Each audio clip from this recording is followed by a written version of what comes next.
Today is Monday, October 12, 2020. Roland Martin Unfiltered broadcasting live from Friendship West Baptist Church in Dallas, Texas. One of the super voting sites when early voting begins in Texas beginning tomorrow. Coming up on today's show, we'll talk about how critical Texas is going to be in this year's election. It is going to be a state. It is a very close state. We'll break down all the implications on the show. Also, drama out of California. Republicans are creating their own drop boxes. What the hell is going on there? Also, Amy Coney Barrett, her Supreme Court confirmation hearing begins today, even though the Senate isn't in session. Folks, early voting begins in Georgia. We got a jam-packed show. It is time to bring the funk. I'm Roland Martin Unfiltered. Let's go. He's got it. Whatever the miss, he's on it. Whatever it is, he's got the scoop, the fact, the find. And when it breaks, he's right on time and it's rolling.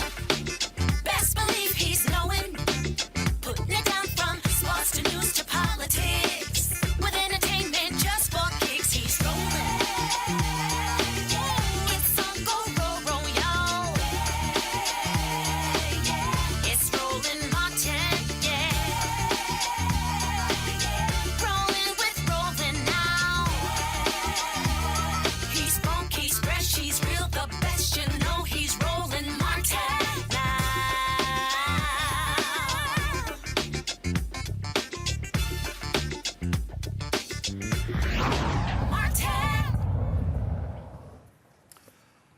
All right, folks, Roland Martin here. We are at Friendship West Baptist Church in Dallas, Texas. Early voting begins in Texas, 7 a.m. tomorrow. And what you'll see here, folks, you'll see right here, all of these ballot boxes. This is a super voting site. They're using the church atrium to make it easier for folks to be able to vote early voting tomorrow. Now, what's important, of course, here is that this is the huge issue here, is that it's a massive parking lot as well.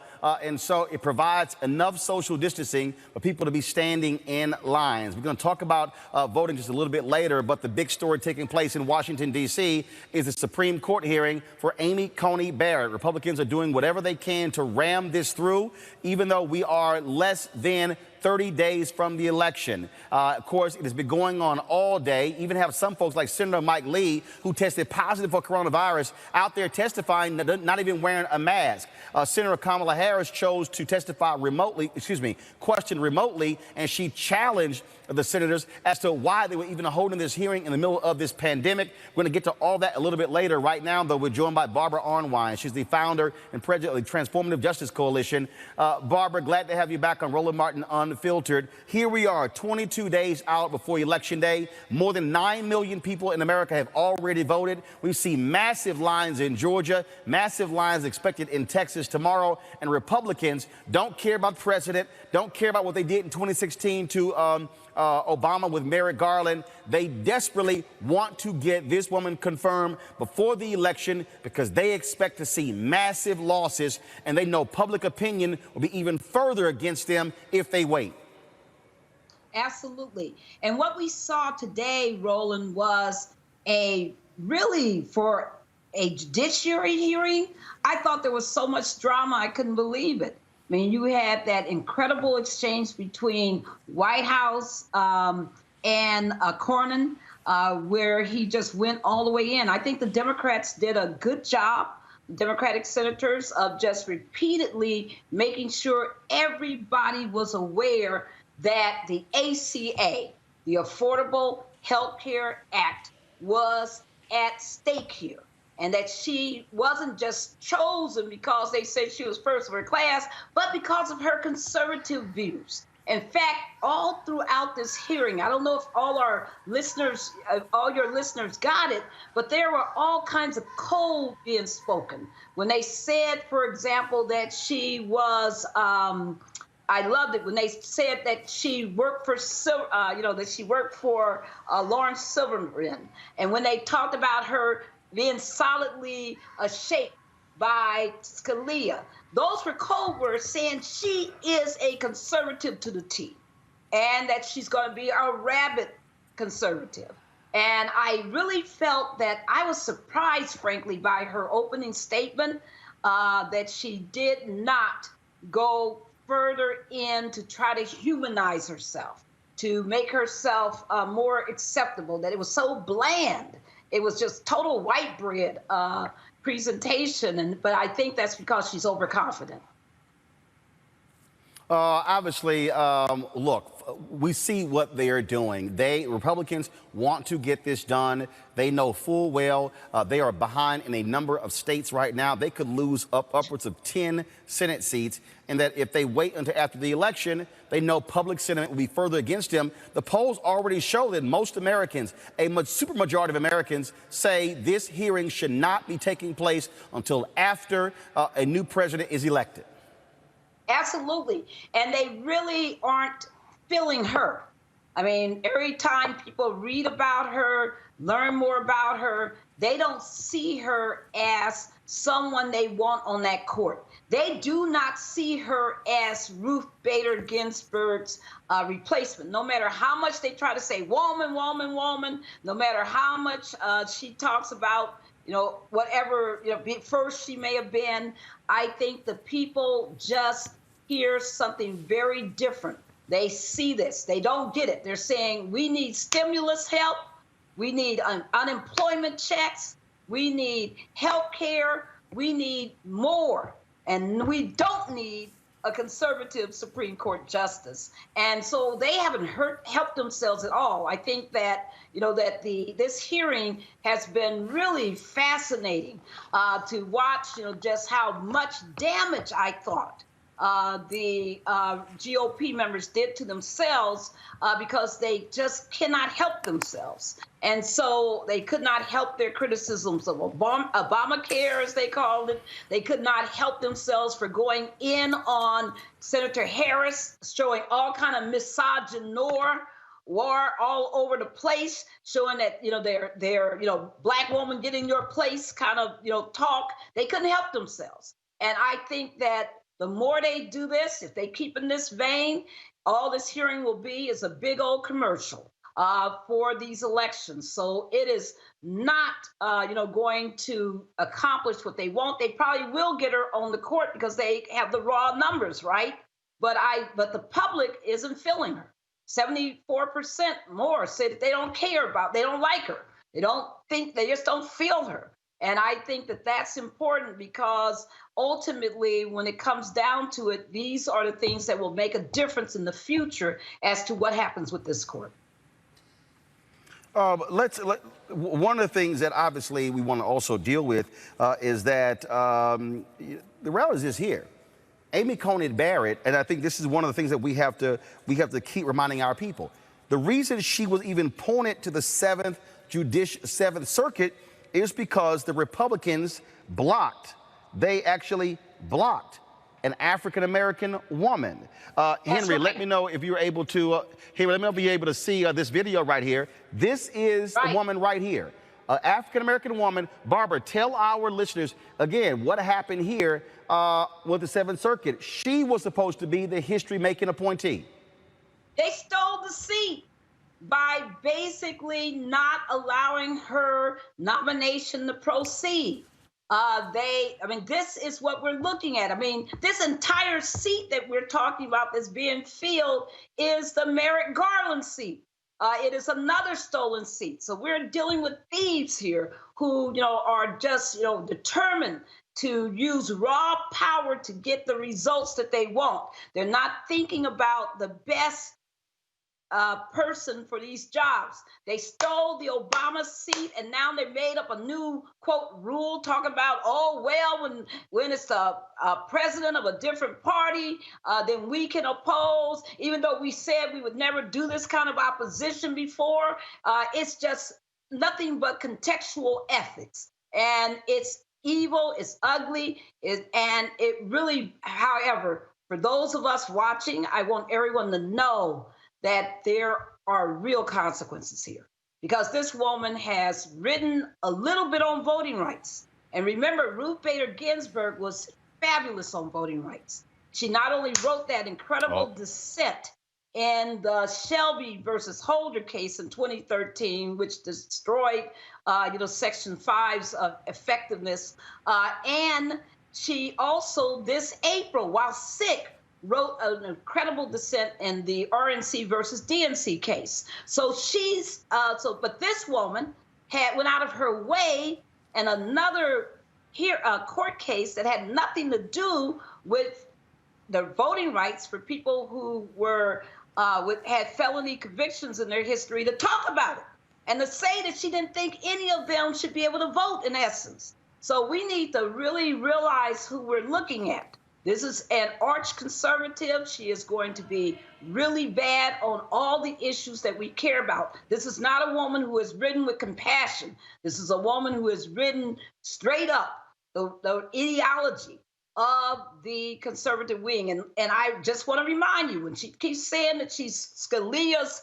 model, that she's his clone, that we got to remember who Scalia was. Scalia was the person who said that the Voting Rights Act is a racial entitlement. So let's never forget what's going on and what's at stake here, because if we're going to have a democracy, we must have a functioning Voting Rights Act. And we cannot have a court that is so hard right that it keeps destroying the voting rights of people of color. All right, Barbara Arnwine, we surely appreciate it. Thank you so very much. Thank you for having me. All right, as you heard Barbara talking about that testimony, folks, here is some of today's hearing from Capitol Hill. Justice Ruth Bader Ginsburg died on September the 18th. What can you say about Justice Ginsburg? She was confirmed 96-3. Now, those were days that have since passed. I regret that. 96-3. Now, this was a person who worked for the ACLU, someone who was known in progressive circles as an icon. Apparently, just about every Republican voted for her. In my view, the person appearing before this committee is in a category of excellence, something the country should be proud of, and she will have a chance to make her case to be a worthy successor and to become the 9th member of the Supreme Court of the United States. On September the 26th, Judge Amy Barrett was nominated by President Trump to the Supreme Court. When the president offered me this nomination, I was deeply honored. But it was not a position I had sought out, and I thought carefully before accepting. The confirmation process and the work of serving on the court, if confirmed, requires sacrifices, particularly from my family. I chose to accept the nomination because I believe deeply in the rule of law and the place of the Supreme Court in our nation. I believe Americans of all backgrounds deserve an independent Supreme Court that interprets our Constitution and laws as they are written. And I believe I can serve my country by playing that role. I come before this committee with humility about the responsibility that I have been asked to undertake, and with appreciation for those who have come before me. When I was 21 years old and just beginning my career, Ruth Bader Ginsburg sat in this seat. She told the committee, "What has become of me could only happen in America." I have been nominated to fill Justice Ginsburg's seat, but no one will ever take her place. I will be forever grateful for the path she marked and the life she led. If confirmed, it would be the honor of a lifetime to serve alongside the Chief Justice and 7 Associate Justices. I admire them all and would consider each a valued colleague. Senators who clearly set out that a precedent that the president in an election year should wait, that we should have an election, and that then the people choose the president and the president chooses the nominee. That was your precedent. It has been said that the wheels of justice turn slowly, and justice, on the other hand, can move at lightning speed, as we are seeing here today. We cannot, and you watching at home should not, separate this hearing from the moment we are in and from the judge he is trying to rush through. To respond to Senator Cruz, this isn't a rush to justice. This is a rush to put in a justice whose views are known and who will have a profound impact on your life. And yes, these policies that the court decides, they matter. Where you can go to school, who you can marry, decisions you can make about your own body, and yes, your health care. The president knows this. If you were watching today's hearing, and some of the statements made by some of my colleagues, in fact, if you were to look at any of the countless posters put up in here, you'd think that this was a political discussion, a policy discussion, a legislative discussion. You, in fact, are not being reviewed for a legislative position or a policy-making position. You're being reviewed for a position on our nation's highest court, where you'll be asked from time to time to decide cases based on the law, based on the facts. This is not something that should result, or properly should be considered by us, as something that requires us to examine whether, to what extent, in what way, you have compassion for any of the individuals depicted in these photos. I'm certain, just based on my limited interaction with you, that you have compassion for all people. Senator Kamala Harris of California is also the Democratic VP nominee. She asked her questions, and she spoke remotely because she did not want to be in the room of the Senate Judiciary Committee, where 2 Republicans on the committee who were sitting in the room tested positive for coronavirus and refused to go into quarantine. Here's what she had to say. Okay, I appreciate it. Thank you, Mr. Chairman. This hearing has brought together more than 50 people to sit inside of a closed-door room for hours while our nation is facing a deadly airborne virus. This committee has ignored common-sense requests to keep people safe, including not requiring testing for all members, despite a coronavirus outbreak among senators of this very committee. By contrast, in response to this recent Senate outbreak, the leaders of Senate Republicans rightly postponed business on the Senate floor this week to protect the health and safety of senators and staff. Mr. Chairman, for the same reasons, this hearing should have been postponed. The decision to hold this hearing now is reckless and places facilities workers, janitorial staff, and congressional aides and Capitol Police at risk.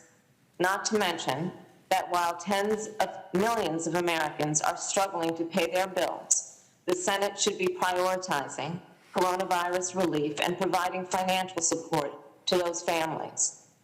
The American people need to have help to make rent or their mortgage payment. We should provide financial assistance to those who have lost their job and help parents put food on the table. Small businesses need help, as do the cities, towns, and hospitals that this crisis has pushed to the brink. The House bill would help families and small businesses get through this crisis. But Senate Republicans have not lifted a finger for 150 days, which is how long that bill has been here in the Senate, to move the bill. Yet, this committee is determined to rush a Supreme Court confirmation hearing through in just 16 days. Senate Republicans have made it crystal clear that rushing a Supreme Court nomination is more important than helping and supporting the American people who are suffering from a deadly pandemic and a devastating economic crisis. Their priorities are not the American people's priorities. But for the moment, Senate Republicans hold the majority in the Senate and determine the schedule. So here we are. The Constitution of the United States entrusts the Senate with the solemn duty to carefully consider nominations for lifetime appointments to the United States Supreme Court. Yet the Senate majority is rushing this process and jamming President Trump's nominee through the Senate while people are actually voting, just 22 days before the end of the election. More than 9 million Americans have already voted, and millions more will vote while this illegitimate committee process is underway. A clear majority of Americans want whomever wins this election to fill this seat, and my Republican colleagues know that. Yet they are deliberately defying the will of the people in their attempt to roll back the rights and protections provided under the Affordable Care Act. And let's remember, in 2017, President Trump and congressional Republicans repeatedly tried to get rid of the Affordable Care Act. But remember, people from all walks of life spoke out and demanded Republicans stop trying to take away the American people's health care. Republicans finally realized that the Affordable Care Act is too popular to repeal in Congress. So now they are trying to bypass the will of the voters and have the Supreme Court do their dirty work. That's why President Trump promised to only nominate judges who will get rid of the Affordable Care Act. This administration, with the support of Senate Republicans, will be in front of the Supreme Court on November 10th to argue that the entire Affordable Care Act should be struck down. That's in 29 days that'll happen. And that's a big reason why Senate Republicans are rushing this process. They are trying to get a justice onto the court in time to ensure they can strip away the protections of the Affordable Care Act. And if they succeed, it will result in millions of people losing access to health care at the worst possible time, in the middle of a pandemic. 23 million Americans could lose their health insurance altogether. If they succeed, they will eliminate protections for 135 million Americans with pre-existing conditions like diabetes and asthma, heart disease, or cancer, a list that now will include over 7 million Americans who have contracted COVID-19. Insurance companies could deny you coverage or could sell you a plan that won't pay a dime toward treating anything related to your pre-existing condition. If the Affordable Care Act is struck down, you will have to once again pay for things like mammograms and cancer screenings and birth control. Seniors will pay more for prescription drugs, and young adults will be kicked off of their parents' plans. And these are not abstract issues. We need to be clear about how overturning the Affordable Care Act will impact the people we all represent. For example, Micah, who is 11 years old, and she lives in Southern California. So Micah enjoys being a Girl Scout, and ice skating, and reading, and eating pasta, and baking. Her mother says the only reason Micah is able to live her life as she does now is because the Affordable Care Act guarantees that her health insurance cannot deny her coverage or limit her care because it's too expensive. You see, Micah has a congenital heart defect. She goes to multiple specialists throughout the year and gets an MRI with anesthesia every 6 months. At just 11 months old, Micah's family had already hit $50,000 in medical expenses, and her biannual MRI cost were $15,000 a session. And so, correction, by 11 months old, her family had hit $500,000 in medical expenses. If Republicans succeed in striking down the Affordable Care Act, insurance companies will be able to deny coverage for children with serious conditions, children like Micah. And parents, well, they'll be on their own. No one should face financial ruin to get their child or their spouse or their parent the care they need. And no family should be kept from seeing a doctor or getting treatment because an insurance company says that the treatment is too expensive. In America, access to health care should not be determined based on how much money you have. Health care and access to health care should be a right. Micah and millions of others who are protected by the Affordable Care Act know this is fundamentally what is at stake with this Supreme Court nomination. All right, folks, let's go to our panel. Joining us today, Teresa Lundy, principal founder, TML Communications. Quentin Young, he is the host of Poppin' Politics podcast. Mustafa Santiago Ali, former senior advisor for environmental justice, EPA. Teresa, I'll start with you. It's real clear what Republicans are doing. They desperately want to fill this seat in order for them to have a 6-3 conservative majority on the Supreme Court.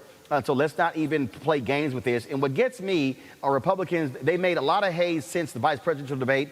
Even over the weekend, all these media people focused on, the Democrats are trying to pack the court. No, packing the court is what the Republicans have been doing for the past several years, blocking Obama appointees and putting more than 218 federal judges on the bench since Trump was president. That's packing the court. Yeah, I mean, also packing the court with individuals who don't look like you or myself, who are fully qualified and authorized to do the work of the people. But I think most of it, really comes from this expediency that I think the American people really need to be concerned about, especially listed, by Senator Kamala Harris, regarding some of the issues with COVID-19 and some of those pre-existing conditions. I'm sure we all know someone, that has those serious pre-existing conditions.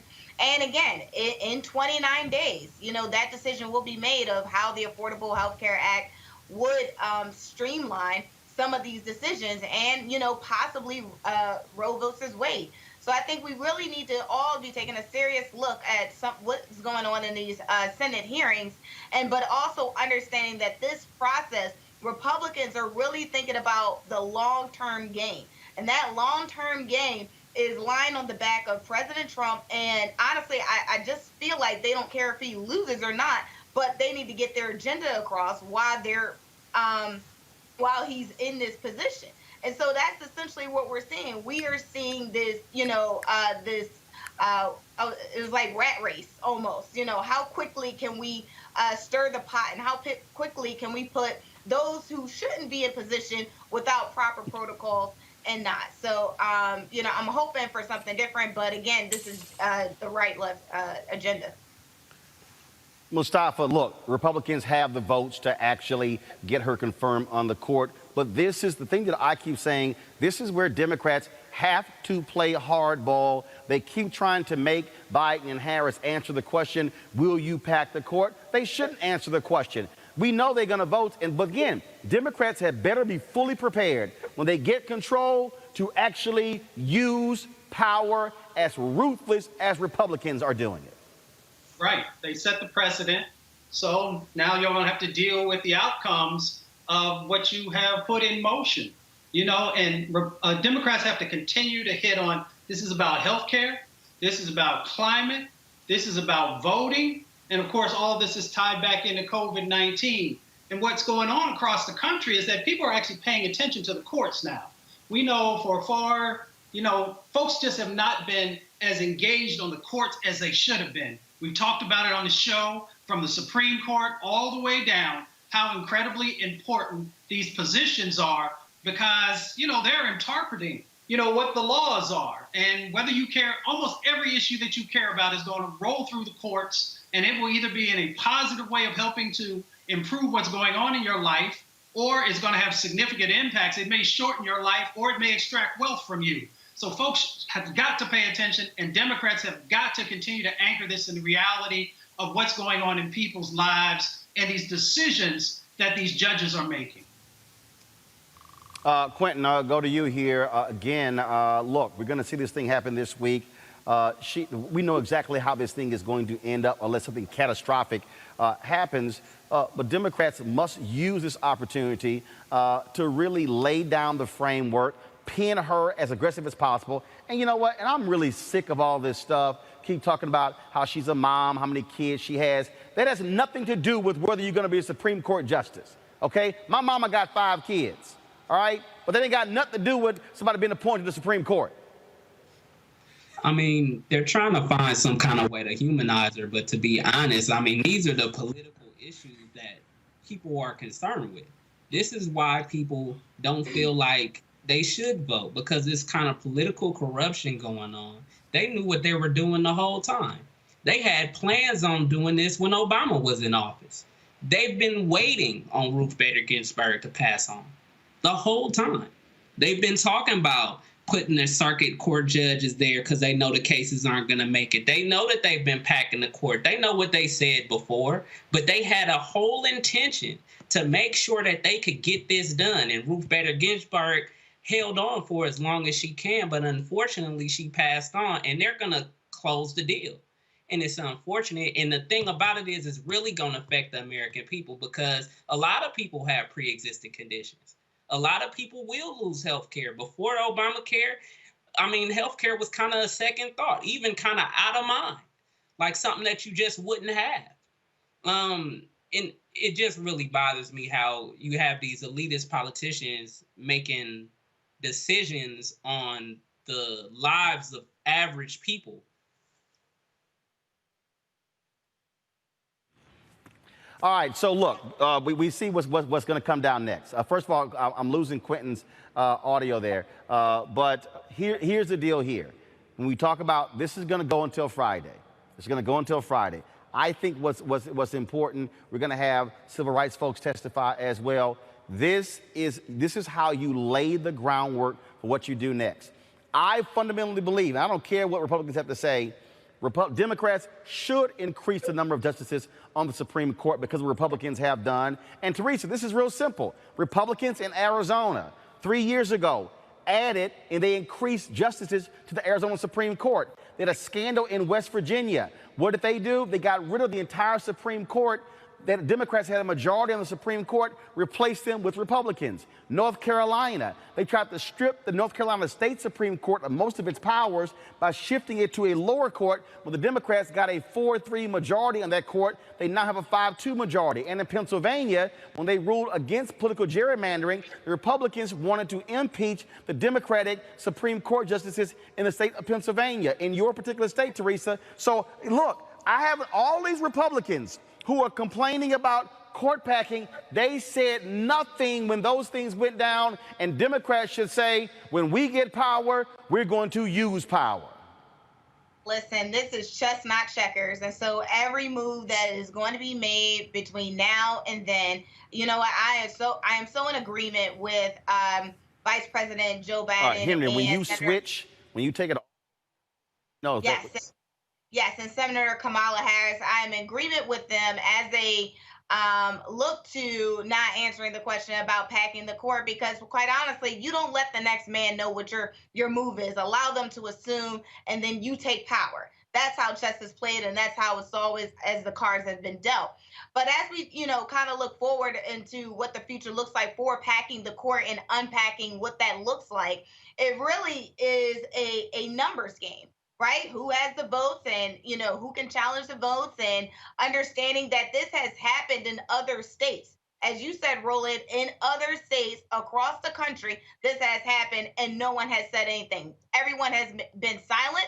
I mean, there has been some advocacy on this issue, but it has never gotten to the national precedent as it is now, because they understand this is the Supreme Court. So again, we're going to have these issues, but I do believe, the American people definitely need to step up, stand out, right, whoever our senator is, and honestly get those out of power, because this is election season. Get those out of power who has been in power, who wants to decide these type of unprecedented policies and agendas on our family and our next generation.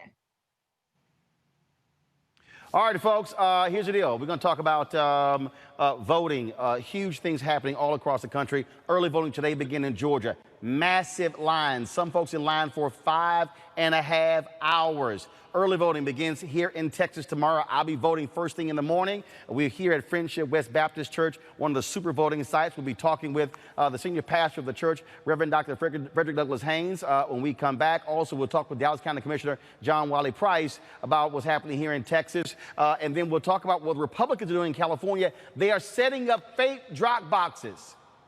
If y'all want to understand how these folks cheat, they are setting up fake drop boxes. I'll explain next. Roland Martin Unfiltered, broadcasting live from Dallas.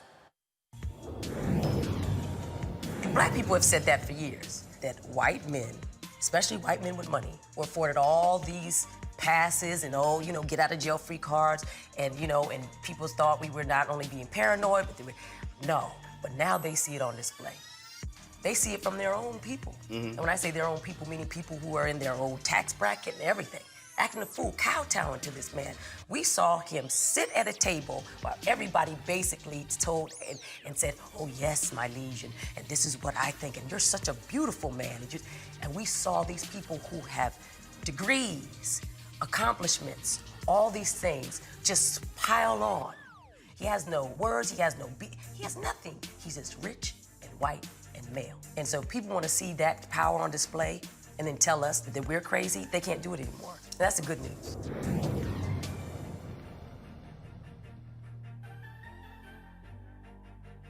Yo, it's your man Dion Cole from Blackish, and you're watching Roland Martin Unfiltered. Stay woke.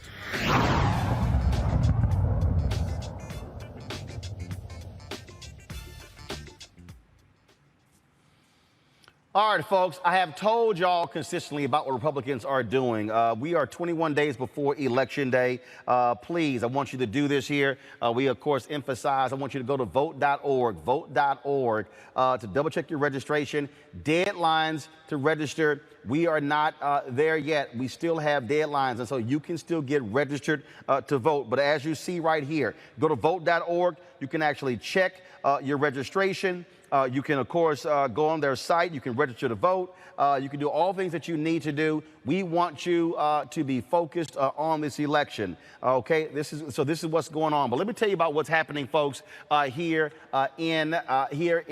happening in California. Okay, this is crazy. The California Secretary of State, they are receiving a number of calls about unauthorized drop boxes popping up in Fresno, Los Angeles, and Orange counties. This is a tweet from Jordan Teague, a regional field director for the California Republican Party, who is encouraging people to message him for, actually, y'all should have the tweet on your end, who is encouraging people to message him for convenient locations to drop their own ballots. Here's the problem. The drop box pictured is not an official drop box.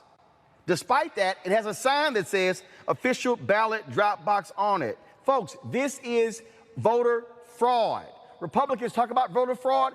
They are actually doing voter fraud right here. Okay, the report said that boxes like these are being seen at local political party offices, candidate headquarters, and churches as well. That's what I keep trying to explain to people, what is happening, how Republicans play dirty. Mustafa, we're going to see more of this between now and Election Day because they are desperate. They know the only way Donald Trump can win, how they can win in many other places, if they play dirty. They're trying to rig the game. And, you know, the U.S. Election Assistance Commission actually talked about a number of these issues. You know, everything from there shouldn't be, 15,000 people. You should have to have a drop box for that. That you should have to have video coverage or surveillance of the drop box so you know if there's any nefarious behaviors that are going on. The signage that's there for it. All these various things have already been suggested, and folks have been utilizing it in Washington State, in Colorado. Folks have been utilizing drop boxes for a number of years and making sure that they have all these things in place. And we should also make sure that folks know that you can get a felony charge for this type of voter fraud stuff that's going on in California. You can spend 2 to 4 years in prison for doing these types of things. So, you know, folks just need to make sure that they're paying attention. 2, that there's accountability in the process. And 3, we need to actually ratchet up, the enforcement that needs to happen in these spaces. Teresa, this is something, again, I keep warning folks about. Republicans will play dirty. They will cheat. And we're seeing this. Donald Trump can tweet all day about elections being rigged, but his party, they're doing it. When you talk about even here in Texas, where the governor announced the only one drop box for every single county. We're going to talk about that a little bit later. In the next hour, we're actually talking with the Harris County clerk, how that's impacted them. A federal judge ruled against the governor. An appeals court overturned that. So we're now in the courts. Republicans are going to also, and this is why Amy Coney Barrett is important. They want, and why she's important, those 218 federal judges, Teresa, because they want to use those federal judges to rule in their favor. That's why I need all these people to watching, stop being stuck on stupid and act as if the president doesn't matter. President appoints federal judges. Senate confirms federal judges. When you sue voting issues, you're going to go to federal courts. And so to act as if you care about local issues and you can ignore the top of the ticket, that's nonsense. It all is intertwined, Teresa. Absolutely. And you know what? Republicans are really showing how desperate they are to maintain power. It is a very disturbing understanding right now of the way that they have been moving into politics. Their politics is really showing exactly what the Democrats have been saying the entire time, that look, they are not playing by the rules. They do not care about the American people. We are seeing white privilege and privilege in general moving at a high rate that is affecting each and every one of us. And that is the disappointing and the misogyny of it all, because there are some bills that are really sitting right there in the Senate that need to go, and pass. Right, with Donald Trump's signature, where he can hold up the folder and say, look what I did. But that's not happening. We no longer are getting the front view seat of the executive orders. What we are getting is Republicans desperately trying to essentially pack their own and use by any means. Donald Trump just got finished putting a tweet out, and of course the standard operating procedure is about fake news, but this one's about, he made a precedent to actually say Fox News has been putting out more negative advertisement, and this is like in the last 20 minutes, more negative advertisements against him than any other network. Right. And that literally is a call of action to Fox News to dim it down. And it's so crazy that all these antics are showing his hand in the deal, the art of the deal. And I think people really just need to, just not only wake up, but we got to do better. We got to vote right now. We got to vote consistently. We got to make sure our neighbors, our friends, and our family members, our coworkers are not only voting, but our voice is being heard as well. Quentin, we saw massive lines today, early voting registration in Georgia. Same issue we're talking about. We're talking about folks in line 5 and 6 hours. And this is, again, same thing. I wish these people who voting doesn't matter, the Secretary of State, the folks in charge of elections, that's who controls it. If you had people who cared about voting, that's why you need to put those folks in those positions. And so Georgia, they want folks to get frustrated, but there were folks who said, I don't care what they do, I'm standing in this line. 5 and 6 hour waits all across the state. I mean, as we see in the video right here. Folks, look at this video. Look at this line. That's today. That's not South Africa when Nelson Mandela was running for president. That's today in Georgia. Go ahead, Quentin.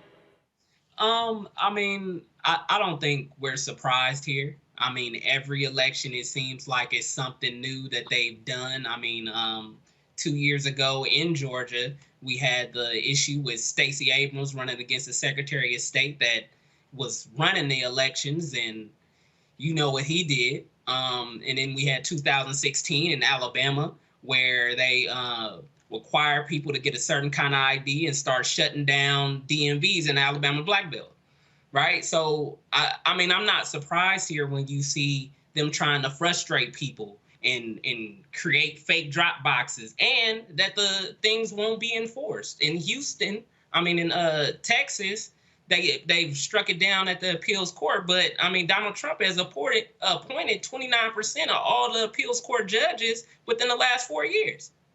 So, I mean, it shows why things are important. It shows why we should be out here voting, but it also allows us to open our eyes to what's really going on and what these Republicans are really doing and what they're willing to do to win an election. It's people out here dying, people out here getting evicted, but then they're trying to push a judge through. Mustafa, I know you got to go to the top of the hour. Your final comment. Again, we have to get our people focused and understanding that we can't ignore presidential races. 90,000 people left the top of the ticket blank in Michigan in 2016. In Detroit alone, Trump won by 11,000. That was the difference between Trump winning and losing. And in fact, I just saw a poll, Senator Gary Peters is only up 1%, 48-47 against the black Republican who's running against him, John James. Republicans are pouring millions trying to snatch that Senate seat in Michigan. Your vote is incredibly powerful. These folks understand that. That's why they keep trying to suppress you. Let's make sure that we understand the value of our vote. Make sure that from the top of the ticket all the way down to the city council, that you are actually understanding who these candidates are and making sure that you are voting for somebody who actually cares about your community, that you can actually help to make real change happen. And if you're not willing to do that, then you have no right to complain.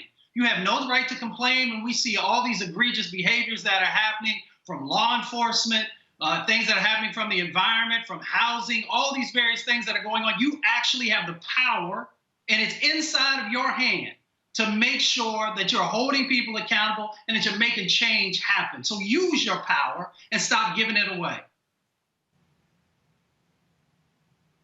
All right, Bashaf, I sure appreciate it, man. Thank you so very much. Folks, we are here again. We showed you the video, Georgia. We are here, though, in Dallas, where tomorrow early voting begins all across Texas. It was supposed to start later, but the governor did it 6 days earlier because of coronavirus. Now, he's been doing some other stuff as well. We'll talk about that a little bit later. Joining us right now is the senior pastor of Friendship West Baptist Church, Reverend Dr. Frederick Douglass Haynes III. Pastor, glad to have you here. We are, again, first of all, how did this come about? How did this come about utilizing your facility as a super voting site? Well, again, it speaks to the power of all politics is local. Commissioner Price, who I think you'll be interviewing later, was the one that hooked up this as a super voting site. We've been a voting site through the years, but because of the power of electing on a local level those who represent the community, we were able to use our church. We've got 150,000 square feet right here, and use our church as a super voting site in the community. And of course, it's something that we can control by way of sanitizing, by way of ensuring that people can safely vote. So all of that was done because of local politics. So yeah, the presidential election is extremely important, but at the same time, all politics is still local. Now, of course, I was actually doing some walking earlier, and literally it's a mile all the way around. So you also have the advantage. You also have the advantage of having social distancing. So right. If there can be massive lines, you have it, and also people can utilize the parking lot as well. And so what is their plan tomorrow? Let's say, like the lines we saw in Georgia, what's your plan to be able or what's their plan in order to sort of get people in and out? Will they have them out of their cars? Will they tell them stay in their cars? How are they going to do it? It's we have a multiple approach. On one level, those who are disabled, for example, differently abled, they can literally have people come out to the car where they can vote in the car. So again, we have 1,800 parking spaces here, so we'll be able to not only socially distance, but serve those who perhaps cannot come in. I have a member of this church, Barbara Record, who cannot wait to vote tomorrow, but she can't get out of her car, but she knows she can come here and she's going to be served. So the setup is that you're going to have persons from the church who are going to be serving water, making sure that people stay hydrated. We're going to ensure that this is a safe space to vote, because we've discovered, given all the dynamics you've already revealed, if you're going to vote, you got to have a plan. But the community has to have a plan as well to make sure that we can all vote safely. I'll tell you this here, it was so interesting because when I was getting my morning walk in, it was an old black woman with a beat up car with a handicap sticker, and she was driving around the parking lot, and she said, is this where voting is tomorrow? Right. And I told her, yes, it is. And she said, do you know how they're going to do it? I said, ma'am, I don't know. They're setting up right now. But she did her own pre-check. Oh, yeah. Oh, yeah. I mean, and so are you hearing that as well, where folks are really, just like we're seeing in Georgia and other places, they are absolutely fired up to vote tomorrow? To vote tomorrow, to vote early. I mean, and not only that, but they're planning how they're going to strategically come up with the ability to vote. So the powerful thing is, man, there's an energy about this election that I think the Republicans have a right to be scared about. That's why they're playing ruthless chess, while we're busy playing checkers. But the beautiful thing is we've got an energy, and with the enlightenment that programs like yours give, we can start playing chess as we deal with these ruthless Republicans. Also, I think one of the things that we also are seeing and experiencing, we are seeing where we're actually seeing African Americans not just say my vote matters. We're seeing them also acknowledge that I got to grab other people as well. Right. I think, and look, I've done this a whole lot. I think people this election are even more attuned to the issues top to bottom. Right. Normally in a presidential election, right, it's all about the top. But here in Texas, Democrats could very well not take over the Texas House. Yeah. You have a lot of other local races. There's a black woman in Galveston who's running for a judicial position. Will be the first African-American woman elected as well.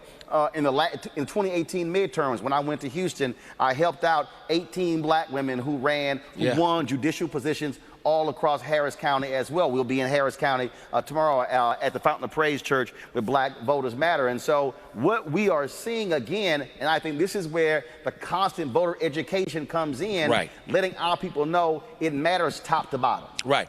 And the beautiful thing is you have organizations now that are more active than they normally have been. Right here in Dallas, the Divine Nine has been engaged in voter both education and registration. We've had several events right at this church, not to mention other churches that normally may not have dibbled and dabbled in politics, they would call it, but they're recognizing how important, how crucial, and how dangerous this election is if we do not mobilize and educate our people as it relates to the importance of this election. All right, Pastor Haynes, we certainly appreciate it. First of all, glad to see Friendship West is doing this. Glad you also allowed us to do the show from here. And just so some of y'all know, I used to be a member here. Thank you. So my ties also made this possible. That's right. So just want to let y'all know that. Say that. And I love your microphone too. Yeah, I figured you would. I love your microphone. You know what? I was going to do that one myself.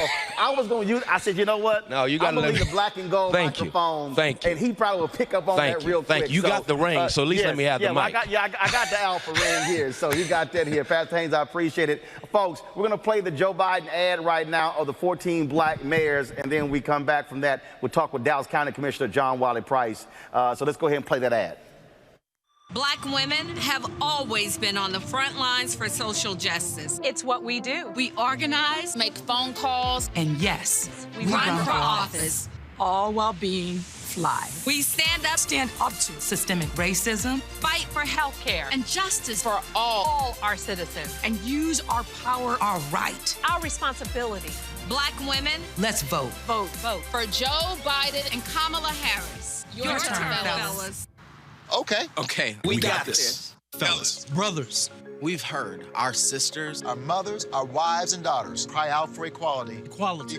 All across this country. And now it's our turn. Our responsibility to take our power back. Black women vote more than black men. And it's time we change that. Don't give your power away. Every single vote counts in this election. Show up. Show out. And vote for Joe Biden and Kamala Harris.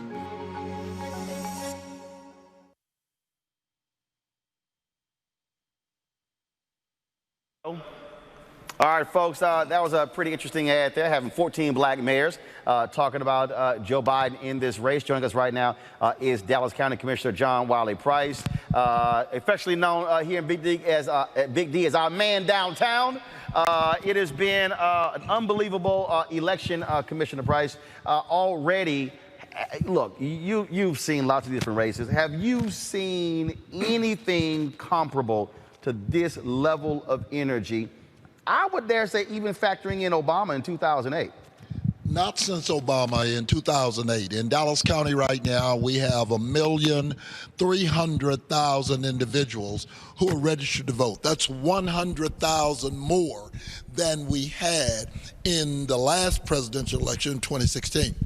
The thing that bothers me, and I'm saying to African American people, we have seen since 2012 our voting decline in this state. There is nothing more at stake. You talked about the presidential race. Nothing is more at stake than the legislature and the ability in this state to flip the House. Next year is redistricting. We live with what the state legislators around this country do for the next 10 years. They will side congressional races. They will side state house. They will do Senate. They do that. Commissioners do their own races. School districts do theirs. But the state legislature decides congressional races. They decide what those particular districts look like. Also the state districts. So the state districts. The Senate, there are 31 Senate districts in Texas. Then you have the House districts as well. They decide all of that. 150 House districts, and then we're expected to pick up about 4 new congressional districts. So it'll decide what those districts are like, because we haven't seen our population in terms of African Americans expand in the state of Texas. So how they draw the districts make all the difference in the world. Let me just tell you, with the whole mail-in ballot piece, and I know there are people that are just flinching from that whole mail-in ballot piece. In Dallas, we had about 260,000 people of the 1.3 million that's 65 years of age and older. And so we mailed them a ballot. Right today, we've picked up about 126,000 applications. People have said, hey, I want a mail-in ballot. The problem is that we've only seen about 20,000 to date return, okay? Now, if you fool around and jack around and don't get that ballot back by Election Day, that's a drop-off point you were talking about. We only have one in Dallas, and that's at the elections wow. However, if you take your ballot to the post office, you can have them postmark it. Long as it's postmarked, we have to consider that ballot. And so I'm urging you, whatever you do, this has a lot of hype. And like I said, I thank Friendship West. There are 60 early voting locations in Dallas County. We spent $32 million buying new machines and making sure you can go and vote anywhere. You don't have to go back to your precinct, not even on Election Day. You can vote anywhere in Dallas County.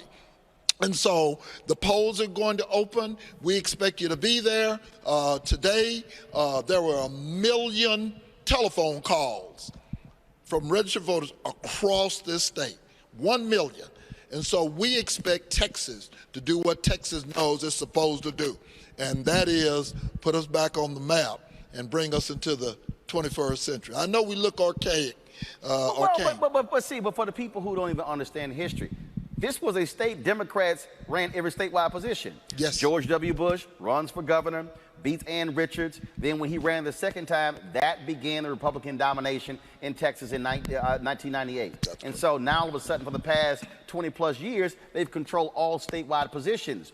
Yeah. Now, the interesting thing that I've been trying to explain to people, you had these Texas Republican governors who have been going to California, they've been going to New York, going to these places, trying to get all these corporations to move their businesses here. Guess what that brought? Mm-hmm. The people who work for them. Sure. So one of the reasons Texas is changing is because folk are moving from other states, and those folks still vote the way they want to vote. So I keep telling everybody, Republicans are like, how did this thing happen that the suburbs have changed? All that recruitment y'all did of Toyota and other companies, they brought all those employees with them from California. Yes, exactly. And what we want them to understand, and what I want people here to understand, is that we have never had a better opportunity than we have now. The next 3 weeks. They didn't expect early voting. Early voting has always been for 2 weeks. This year, it's 3 weeks, like you said, because of the pandemic, because of social distancing. So we're saying whatever you do for the next 3 weeks, and usually 60% of our votes are garnered doing early voting. So, I know you want to be. We got 460 sites on Election Day. Don't sit around and wait until Election Day. You can vote early. That's right. Anything can happen between now and November 3rd. Vote early every day. You even voting on Saturdays and Sundays. We got the polls open on Saturdays all day and Sundays from 1 until 6. So they are open on Sundays? Oh, yes, sir. Okay, because, that was one of the things there when, they were trying to stop souls to the polls. I got it, but we're still there. 1 to 6 on Sundays. So all the polls will be open on Sunday. The last thing here, which is again, a huge thing for me, is what do you say? And we're seeing this a lot. I'm hearing for a lot of brothers who are like, man, look, the parties ain't done nothing. They ain't done nothing for us. And people say voting solves nothing. It's not going to solve anything. I keep saying, look, there's nothing in your life that politics ain't involved with. Birth certificate is a government document. That's right. Your death certificate is a government document. As somebody who's been in elective office, somebody who actually sits there, and when people, what do you say to people who say, Commissioner, my neighborhood ain't changed? I haven't actually seen anything change. I need to see something before I actually vote. We've heard that. What do you say to the people who make that comment? Well, as the longest elected official, not African American, elected official in this county, I've seen things change. It's interesting you'd use that analogy. You're not born without a birth certificate, and you can't die without a death certificate. You're missing in action, anything in between. Government controls you from the womb to the tomb. They got you. And so as a result, why? Why would you not decide that you're going to, look, Ross Perot, and I know a lot of people may not know who he is. He is a billionaire. He has more money than I do, probably not I'll ever have. But guess what? On election day, he's got one vote and I've got one vote. That's power. And we need to hold our elected officials accountable. I'm 7 days a week, like I said, 35 years as a county commissioner.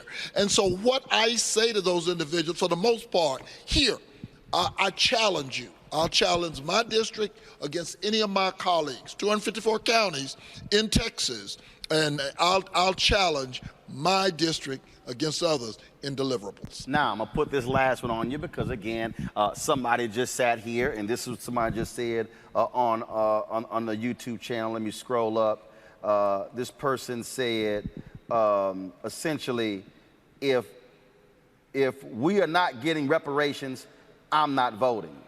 What I've said to people, well, first of all, I said, I've yet to see a single Republican come out and say that they're for reparations. Right. And then I said, so if you say you want reparations, there's only one other party where you can get it from. I said, so how do you also think that happens? That happens through politics. So if you don't elect, if you want reparations, and if you don't elect somebody that might deliver that, you saying I'm not going to vote actually goes against the very thing you say you want, because otherwise you ain't gonna get it unless it happens through politics. So the logic to say I'm not going to vote unless I get it, you ain't gonna get it unless you vote. You know, election has consequences. We've heard that time and time and time again. Reparation is to repair. And one of the things that we need to do is once we get people in office, we need to make sure that we are able to begin to bring to the table that ability to get our part of the so-called American dream. And so whether it's a Toyota moving here, relocating, what does that mean for our community? And I think that's on us. That's our accountability factor. You know, if we're going to have second chance program, we've got to carry that ball. Okay, I'm not expecting nobody else to carry that ball for us. And so it's up to us to create programs where we get those individuals formally incarcerated, you know, OSHA 10, OSHA 30 certifications. You know, we've got to do that. And so I invite you to get involved, stay involved, and to vote. But first, you got to vote. But see, the reason I brought that up, because if anybody for folk, and again, y'all, I was in Houston, I came to Dallas, I was at the Fort Worth Star-Telegram, I then worked at the Dallas Weekly, I ran that black newspaper, KKDA Radio, Soul 73, news director, morning anchor, and so I've covered Commissioner Price. The thing that I need people to understand is that you've been driving white folks to this county crazy because, again, for the people out there who keep hollering reparations, when you say fair cut of county hospital contracts, fair cut of money being spent at the jail, fair cut of technology contracts, we can go down the line. You're right. They even came after you. You went through a federal trial, found not guilty, went after you because demanding fair share. So the reality is, for the people, again, who are not understanding, when you use political power to say, no, if you're spending billions, we're going to get our piece of that, that's using the political power. So to me, it's illogical when somebody says, I'm not going to vote, because if you don't vote, that means that we don't put somebody like you in office, so we're going to get somebody else. So how you think you're going to get something if you don't put the people in place who can actually create the kind of opportunities for us as African Americans? When I look at what's happening in Congress, look, you ain't got to love Joe Biden. You ain't got to love Kamala Harris. But I can guarantee you, you are going to see different federal judges.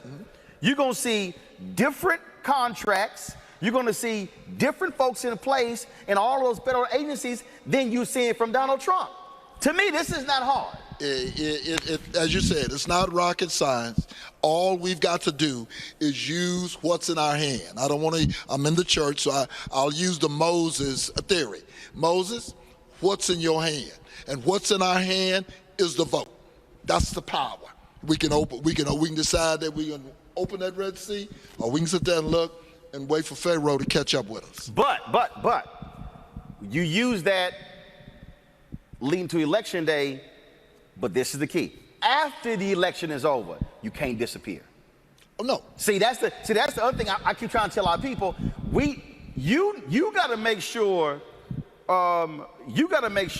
they're coming to commissioner's court saying, we got your back.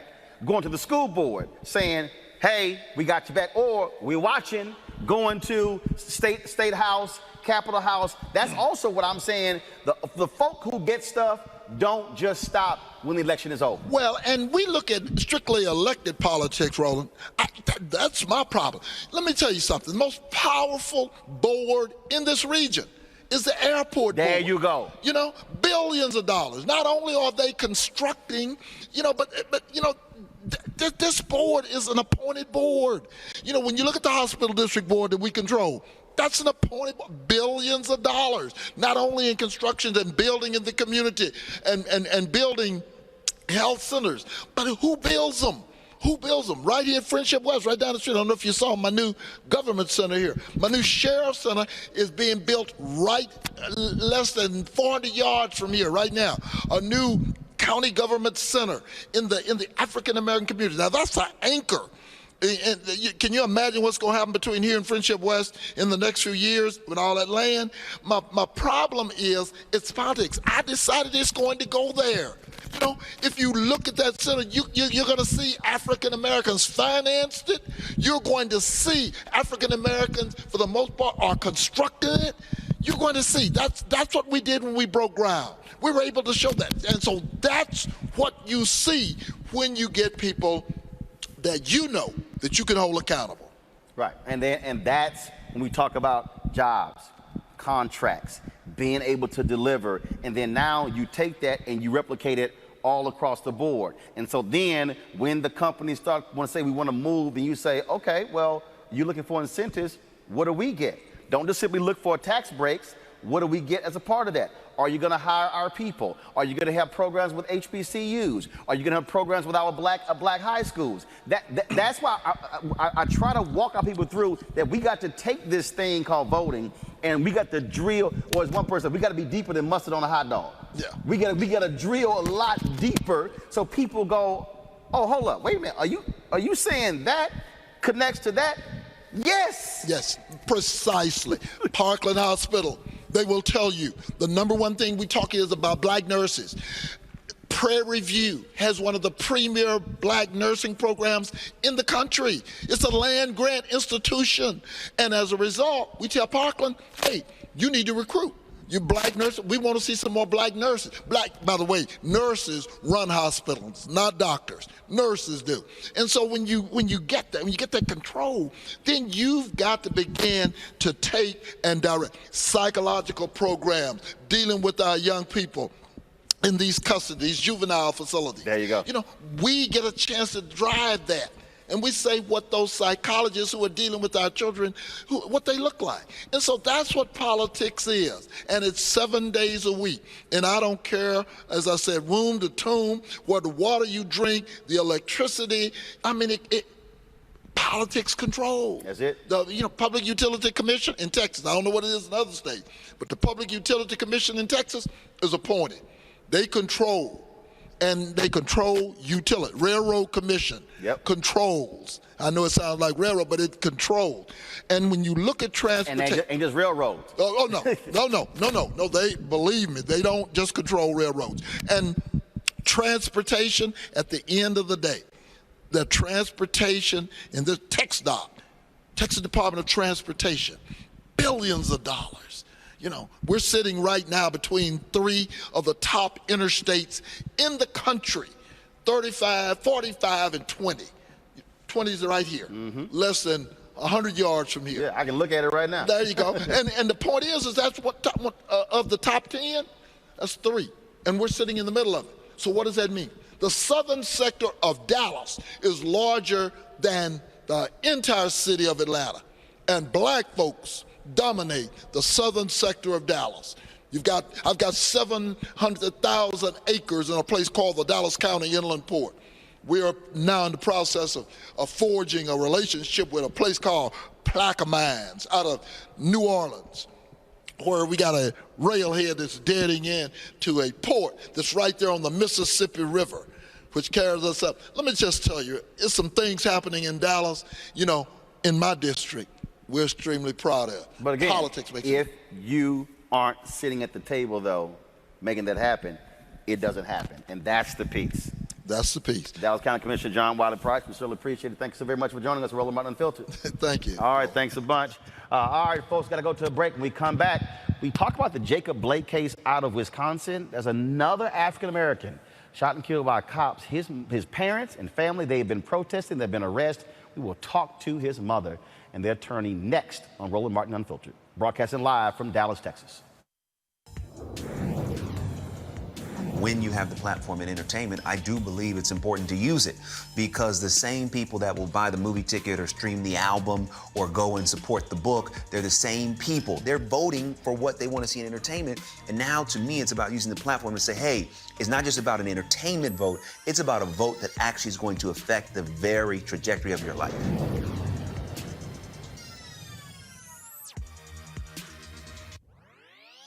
Hello, my name is Angela Rye, and this is my daddy, Eddie Rye Jr. You only have one vote. What do they do with that, Daddy? Use your vote.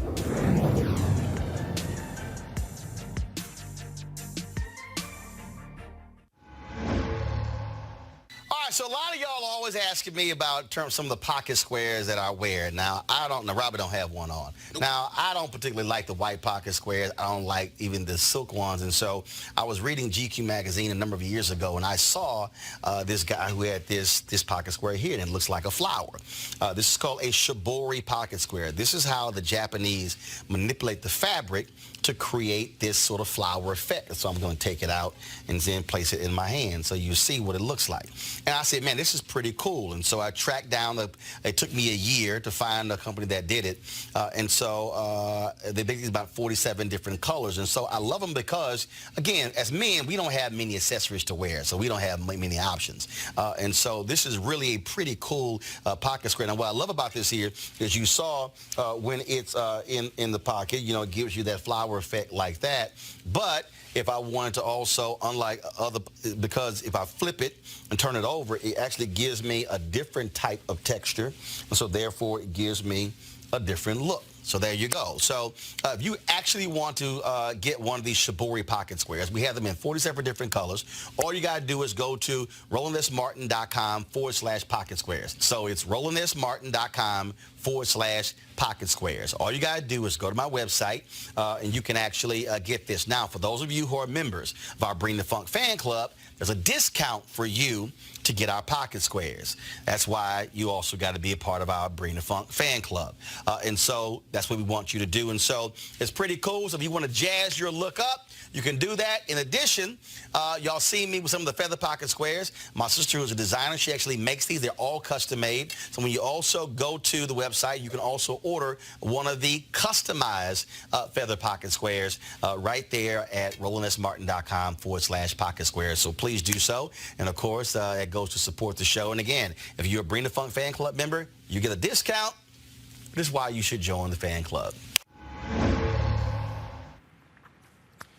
All right, folks, I want to go back to our panel. Let me bring in Teresa and Quentin. And Quentin, what Dallas County Commissioner John Wiley Price said, I'm so glad he did, because connecting the dots, and that's what I need our viewers to understand.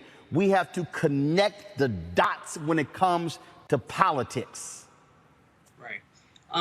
It's actually really interesting, and I really enjoyed the things that he was saying, and really discussing how much money there is for Black people to take advantage of, and other minorities as well, right? These cities and these states and even the federal government have contracts going out all the time. Who do they give them to? When new housing developers come, who has the discussion with the housing developer saying that we have to set aside a certain amount of units to be affordable? Like he said, are you guys going to recruit at Prairie View to get Black nurses in? Those are the things that we need our politicians to be having conversations about, right? And that's what we need to look for, and that's what we need to ask for. So like you said before, past the election, we need to make sure that we own them. We need to make sure that they know, like, hey, we watching, and we want results, right? So his conversation and the things that he was saying were awesome, really. And I love to see the things that Dallas is doing. First of all, Teresa, what he said is not just limited to Dallas County. We see this all over the country, and I think for a lot of our folks not really understanding politics, how when it comes down to billions. The New York Times over the weekend had this story that talked about all of these people who were giving money to Trump and becoming members of Mar-a-Lago, and this one guy was looking for $5 billion from the Energy Department, and another guy was looking for billions, and somebody else. And they were talking about billions of dollars. If we are not in those positions, we can't get that money. Absolutely. And part of the other conversation is if we're not in the building, we at least have to be at the table, which means we have to be invited to be at the table. So some of these resources that are delivered and the contracts that are coming down the pipe is about the connection of the dots. Again, I said it earlier, this is chess, not checkers. So positioning your bishop, positioning your rook, is very important in order to understand, what the dynamics are, especially the lay of the land, in order to get some of these politicians in gear and get some of this legislation, but more so getting some of these local contractors and building trades an opportunity for them to get to know, kind of who we are and what the platform is, kind of moving forward. But again, it's really about the politics. So it doesn't show there is a divide, but it's the relationship within that politics and understanding that it's an educational forum in order for the connectivity to happen to be economically stable. All right, folks, we're going to talk about this next story. A police officer in Wauwatosa, Wisconsin, he is not going to face any criminal charges in this fatal shooting of 17-year-old Alvin Cole. In a letter, Milwaukee County District Attorney John Chisholm wrote that there was enough evidence that justified the deadly force of Officer Joseph Mensah. Now, so this is a Black officer, and so, folks, it is an unbelievable story. A little bit later in the show, we're going to actually talk with the mother and the attorney of this particular story. Again, just an unbelievable story, and so we're going to share that. So we're getting those folks on the phone to actually talk about that. But right now, we want to continue. Yeah, we're going to discuss that story in the next 10 minutes. But first, we want to talk about this voting story here that is out of Harris County. You heard me talk about Texas Governor Greg Abbott limiting one mail drop box to each county. Well, Harris County and others, first of all, the Lawyers Committee and others, have been suing the governor. A federal court over the weekend said the governor was wrong. They appealed. The appeals court said they reinstated the initial ruling. Chris Hollins is the Harris County clerk. He joins us right now. Chris, how you doing? I'm doing well. Thanks for having me this evening. Talk to our folks again. We are seeing these battles with Republicans, not just in Texas, in Ohio. We saw the Republicans go to court over mail drop boxes in Pennsylvania. We did the story about how the California Republicans are putting out these fake drop boxes. But this thing in the Harris is significant because the size of Harris County is bigger than a couple of states here. And frankly, to say that voters should only drop off a mail-in ballots to one location is crazy. What's the latest in this case? So we beat the governor in court, but that was appealed to the Fifth Circuit. And so right now the decision has been stayed. And for now, we're stuck with a single drop-off location. And as you mentioned, this county is nearly 2,000 square miles across, larger than the state of Rhode Island, and with a population larger than 25 states in our union. We have over 200,000 folks who are voting by mail out of our 2.4 million registered voters. And so pushing those 200,000 people to only have a single drop-off location, when many of them have a more than 100-mile round trip in order to do that, is prejudicial and it's dangerous. And not only dangerous, we ran some video last week of these massive lines, even when it comes to that drop-box location. Right, and we're doing what we can to accommodate, to expand the capacity for that location. But certainly, we're above thousands a day now, and it's only going to go up from here. And so, again, we're pushing to expand the capacity of this location to share information with voters about how they might be able to vote in person safely. And we were also offering, drive-through voting for the first time in the history of the state of Texas. And so, despite everything that we're seeing from the governor, the attorney general, the Texas Supreme Court, we're going to ensure that this is the safest and most accessible election in the history of Texas. But they're not going down without a fight. On that particular point there, obviously you have outside legal groups, Lawyers Committee for Civil Rights Under Law, LULAC, ACLU, others who are filing these lawsuits as well, saying it is grossly unfair. And so is it the county's lawsuit or is it these external groups? And so is anyone appealing this decision by the appeals judge? Yeah, so we've submitted briefs today to the Fifth Circuit. We're unclear on when or if a hearing is going to take place and when a ruling might come down. But we're trying to move this along as quickly as possible. What we've seen, especially from our attorney general here in Texas, is that he tries to win by losing. If I can tie you up in the courts as long as I can, then ultimately you're not going to be able to get information, access, resources to voters because we simply run out the clock. And so that's what we're up against, and we're fighting as hard as we can.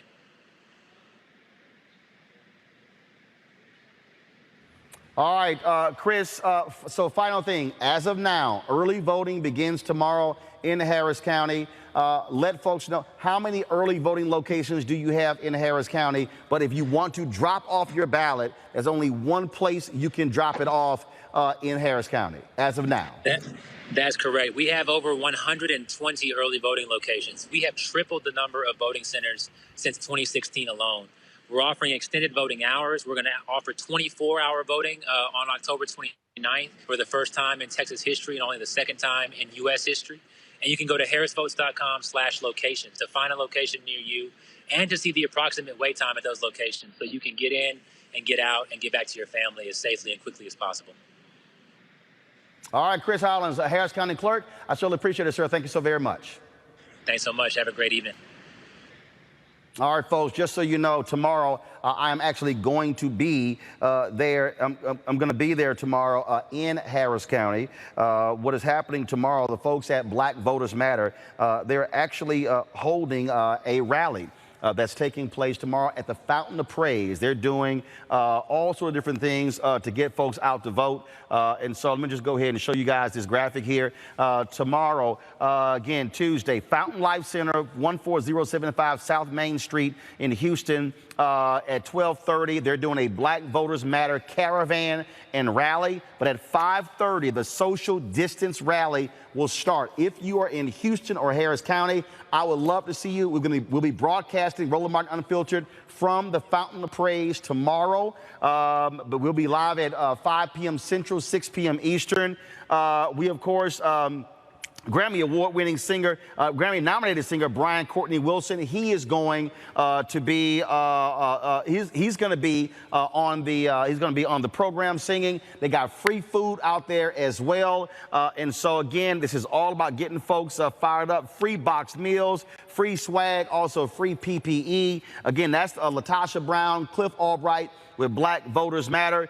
Their bus is going to be all across the city tomorrow. They're going to be spending time also in Galveston, Texas. They're going to be coming to Dallas later this week as well. So I'm looking forward to being with them tomorrow at Fountain of Praise. Got to go to break. We come back. We're going to talk about that case out of Wisconsin next on Roland Martin Unfiltered. Black people have said that for years, that white men, especially white men with money, were afforded all these passes. I'm listening to.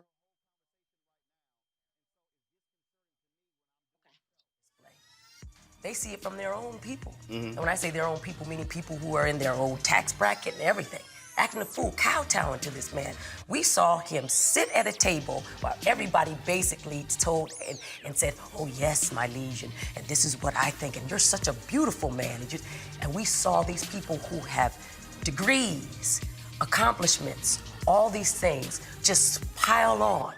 He has no words, he has no he has nothing. He's just rich and white and male. And so people want to see that power on display and then tell us that we're crazy. They can't do it anymore. And that's the good news.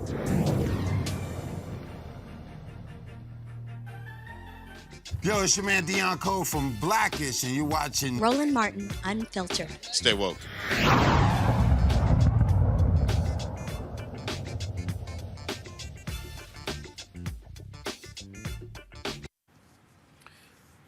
All right, folks, welcome back to Roland Martin Unfiltered. I was talking about this story, folks, out of Wisconsin.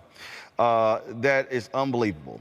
This young man is Alvin Cole. He was shot outside of a Wauwatosa, Wisconsin mall on February 2nd when police responded to a disturbance call. But the officer involved has actually shot and killed several people in the last 5 years. Joining us right now is the sister of Alvin Cole, Talivia Cole, and the family's attorney, Kimberly Motley, CEO and founding partner of Motley Legal Services. Folks, glad to have you on Roland Martin Unfiltered.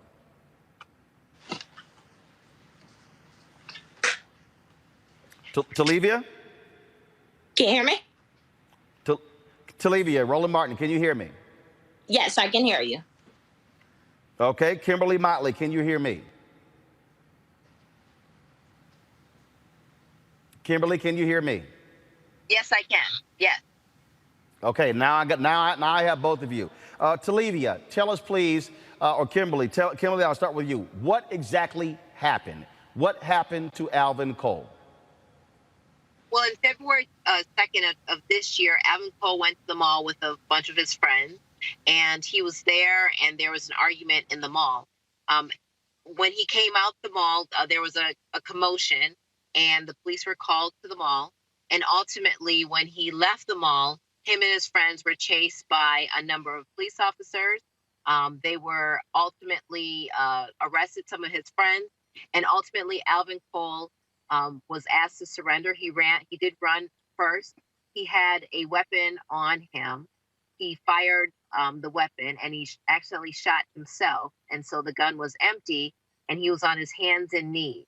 Between him accidentally shooting himself, and the Officer Mensa was running up behind him. And while Alvin Cole was on his hands and knees, he shot at him 5 times, 2 times to the back, 3 times when Alvin Cole was face down on the ground. Despite the fact that there were at least 4 other officers at the scene at the time, Officer Joseph Mensa was the only officer who fired his weapon. He was the only officer that claimed that Alvin Cole was pointing a weapon at him, and he's the one that ultimately shot and killed Alvin Cole. Now, it's important to note that Officer Joseph Mensa has only been on the Wauwatosa Police Force for 5 years. Within that time period, he has fired his weapon 19 times, and Alvin Cole was the 3rd person that he has shot and killed. He has never been charged with a crime. He has never been terminated from his employment. And so we are asking for that he be held accountable. And we believe that Officer Joseph Mensa should be charged for a crime, and also he should be terminated immediately from his job. Talivia, here I have this story up from KSTP, where the police chief of Wauwatosa said there's no reason that Mensah should be fired, even though, as Kimberly said, he's killed 3 people in 5 years. Yes, it's absolutely ridiculous. Wisconsin has been, in the dark for so long that they think no one would challenge them.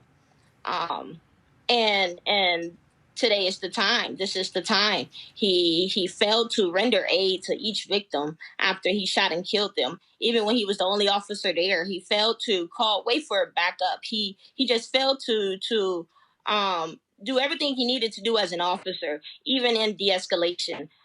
So now there's a third person, and it's my little brother who was on his way to college, who was about to graduate high school. So the question is, how many more must die in the hands of Joseph Mensah?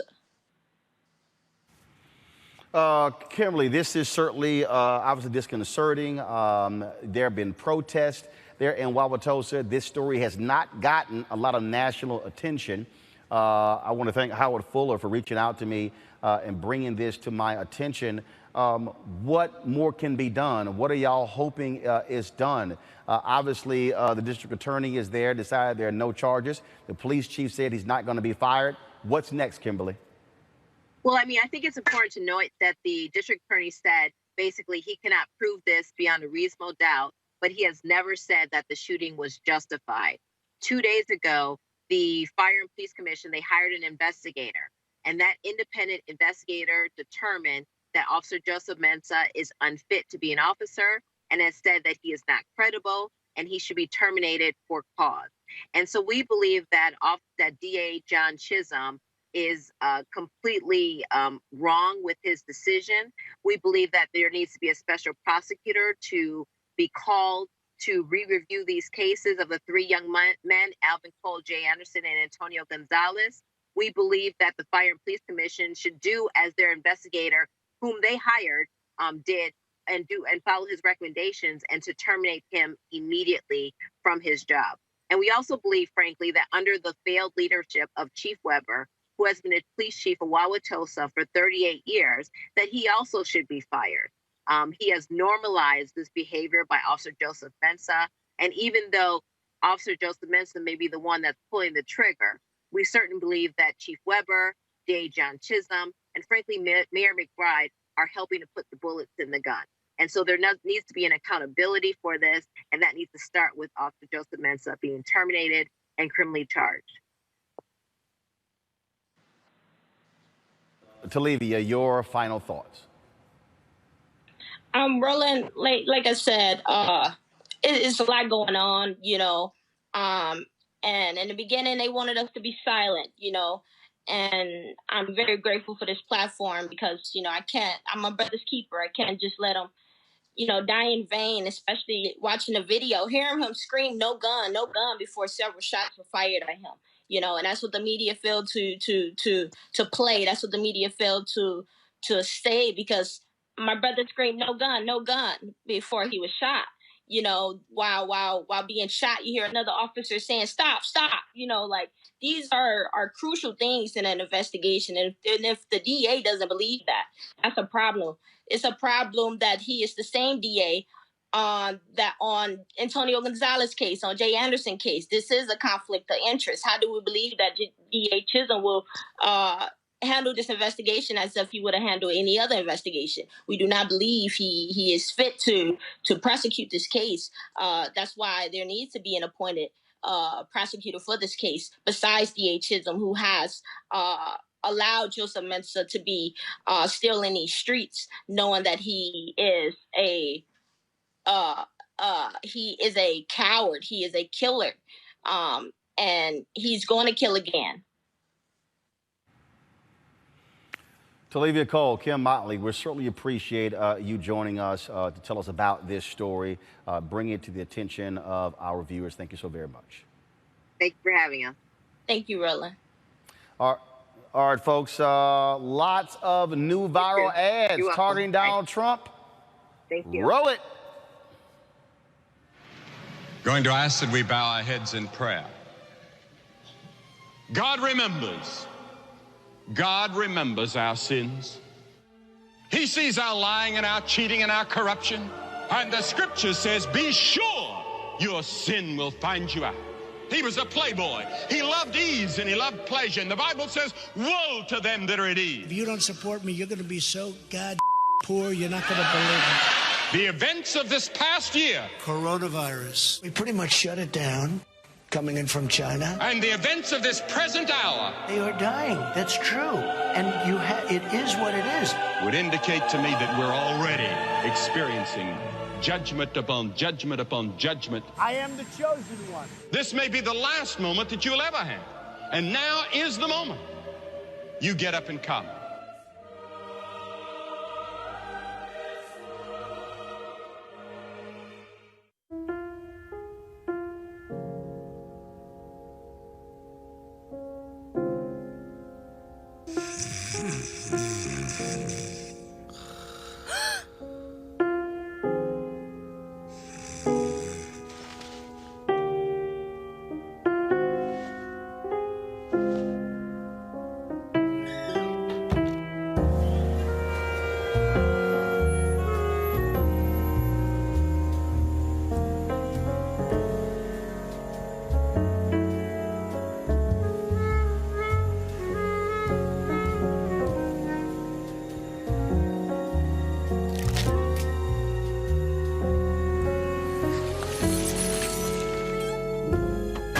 Night.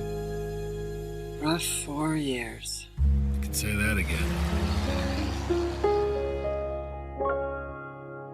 The Lincoln Project is responsible for the content of this advertising. If I was starting off today, I would love to be a well-educated black because I really believe they do have an actual advantage today. When Mexico sends its people, they're not sending their best. They're not sending you. They're not sending you. They're bringing drugs. They're bringing crime. They're rapists. They don't look like Indians to me, and they don't look like Indians to Indians. Mr. Trump, you know in the history of this country where we've heard this discussion before, they don't look Jewish to me. Oh, really? They don't look Indian to me. They don't look Italian to me. Mm-hmm.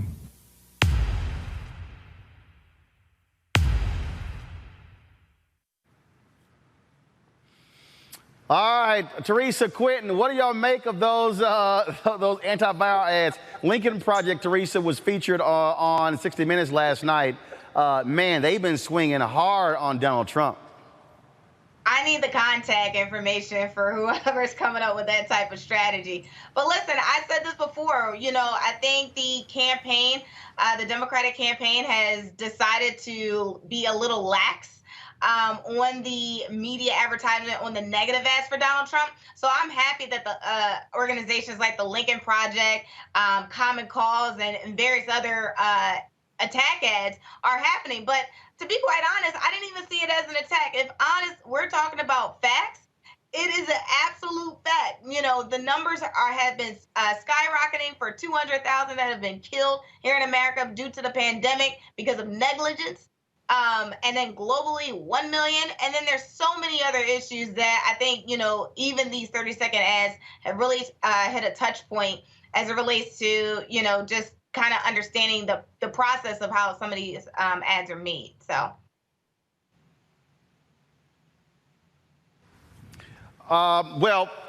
First of all, Quentin, look, the viral ads play a critical role because, again, it's constant. It's a barrage of messaging. That's the whole key, barrage of messaging.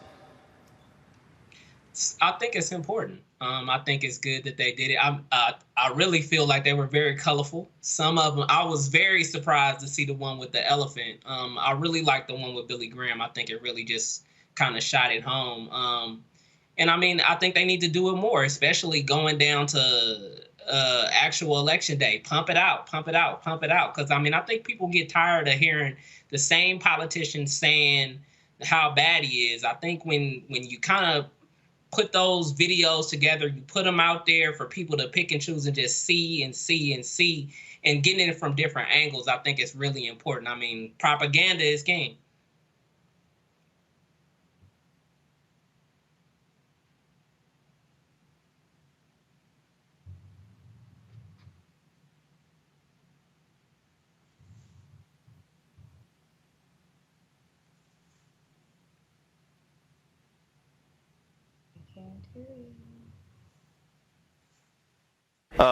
Now, we should be able to hear me now. So hopefully, folks, we're going to see more of these ads over the next 21 days until Election Day. Folks are voting right now across the country. That Sam Jackson ad the Biden campaign put out about voter suppression, that is also hugely important, one that we got to keep emphasizing because, again, we're going to see a lot more attacks on the right to vote in this country. Teresa, Quentin, I want to thank both of you for joining us at our panel today. Thank you so very much.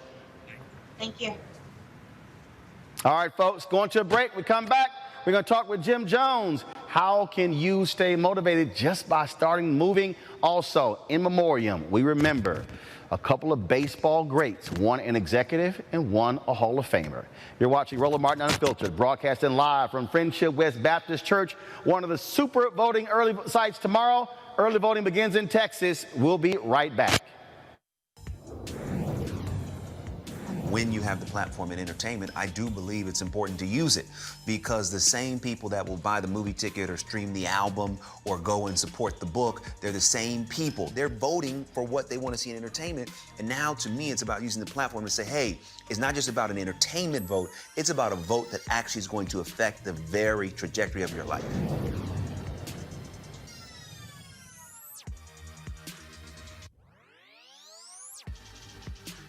Hello, my name is Angela Rye, and this is my daddy. Eddie Rye Jr. You only have one vote. What do they do with that, daddy? Use your vote.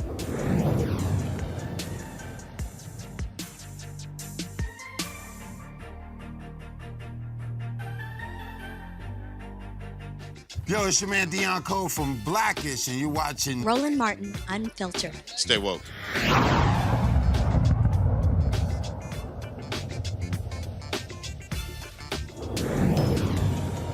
Black people have said that for years, that white men, especially white men with money, were afforded all these passes and, get out of jail free cards. And, and people thought we were not only being paranoid, but but now they see it on display. They see it from their own people. Mm-hmm. And when I say their own people, meaning people who are in their own tax bracket and everything. Acting a fool, kowtowing to this man. We saw him sit at a table while everybody basically told and said, oh yes, my liege, and this is what I think, and you're such a beautiful man. And we saw these people who have degrees, accomplishments, all these things just pile on. He has no words, he has nothing. He's just rich and white and male. And so people want to see that power on display and then tell us that we're crazy. They can't do it anymore. That's the good news.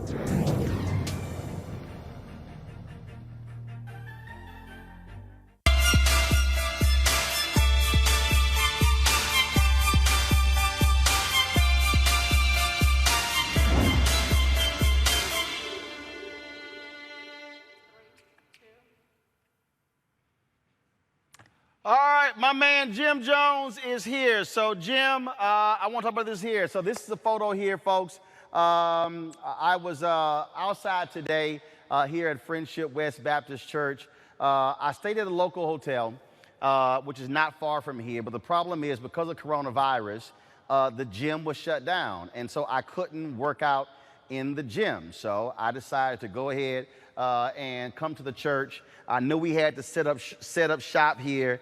And so I walked all the way around. And so the parking lot, massive parking lot. And so essentially it was 1 mile was completing one lap. And so I got in almost my 10,000 steps. And so trying to get it all in. And Jim Jones, who joins us as a fitness expert, the reason I want to have you on this week because, I posted something the other day on my Instagram channel, and somebody decided to come on and wanted to run their mouth, and we were talking about just movement. And so this person was like, oh, you should have got your heartbeat up, your heartbeat was too low, you need to be it should have been more fast. And I was like, because what I did was I was watching a movie and I decided to just get on my treadmill, put it on 2.0, and then I walked, and then I raised it to 2.5. I wasn't trying to work a sweat up. I was just trying to take a nice gingerly walk. And, and these folks start commenting, oh, no, you got to go harder, you got to go more. I'm like, no, fool, it's called movement. Right. Right, Roland, can you hear me? So let's talk about movement. Why we have, yes, I can hear you. How important is movement when it comes to not just working out hard, but just moving your body? For sure. Well, Roland, the first thing I always say is you got to make fitness feasible, right? And when people are on the internet, you have so many internet fitness gurus. And what the fitness industry tends to do, they tend to market towards the fit industry and they get overly scientific and overly technical. But at the end of the day, fitness is about moving. The more you move, the more calories you burn, the more your heart rate goes up, and just the better shape you're going to be in. So you had the perfect idea. And the first thing I tell people is, do what you did. Do what you're going to do, like watch a movie, watch the basketball game, watch a presidential debate, and just walk on a treadmill and just move, because you know what? Before that, you weren't doing that, right? People usually just sit there and do stuff. So, Roland, you're actually onto something. You're making fitness feasible, and that's the key right there. So, Jim, here's a perfect example. I'm gonna show you this right here. I'm gonna show you this right here. And so this is the photo that I shot. And so I walked for an hour. I burned 537 calories, and the average heart rate was 102. I wasn't like going hard. I wasn't trying to sit here. And I got it in about an hour. I got in almost 9,000 steps. And so the whole point there was, as opposed to just sitting and watching television, I decided to do that. And so isn't that, when we talk about us being more active, isn't that important when it comes to the movement? Because now, if I look at my watch right now, I've now taken, because of all the other stuff I've been doing, I've taken a total of 13,916 steps, and almost half of those steps were me doing that walk there. And so I just think it's important for us to stop trying to make people think that they've got to go hard and they got to sit here and, do all these things, and we need you to lift weights and going so fast. If we can get our people just to start moving, because if you ain't been moving, any movement is better than nothing. For sure, Roland, you're spot on. You know what? So I've helped over 1,000 clients get to their goals, and the first thing I tell them is fitness is doing more than you did the day before. That's all it is right there, and that's how I've helped so many people reach their weight loss goals and just do a little bit more. Like you said, Roland, people are just sitting down doing nothing, watching TV. So if you're getting on a treadmill, taking your steps in, and you got to understand that's all bonus, right? So at the end of the day, you look up, you lived your regular life. You incorporated fitness into what you were going to do. And that's how I tell people, if you're going to be consistent, fitness has to be a lifestyle. You're always going to watch the game. You're always going to watch a TV show. If you can walk and do that, if you can blend fitness in your lifestyle and make that one, that's the key to success, Roland. So you're on to something, Roland. I don't know who is in the comments, man, but that's the problem with the industry. They got to stop doing that. You're making fitness feasible, and that's the key to success. Well, in fact, I was just sitting here, and one of the folks said, this is all true.